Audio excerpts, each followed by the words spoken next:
చెప్పండి అమ్మా. మీ ఇంట్లో ఎంతమంది ఉన్నారు? వాళ్ళ పేర్లు చెప్పండి.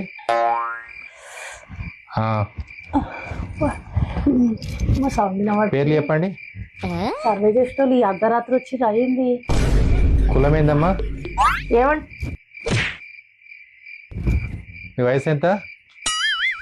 మీ మాతృభాష ఏందమ్మా? ఆధార్ కార్డ్ నెంబర్ చెప్పు. ఫోన్ నెంబర్ చెప్పమ్మా. పిల్లలు ఎంతమంది ఉన్నారు? వాళ్ళు ఏం చదువుతున్నారమ్మా?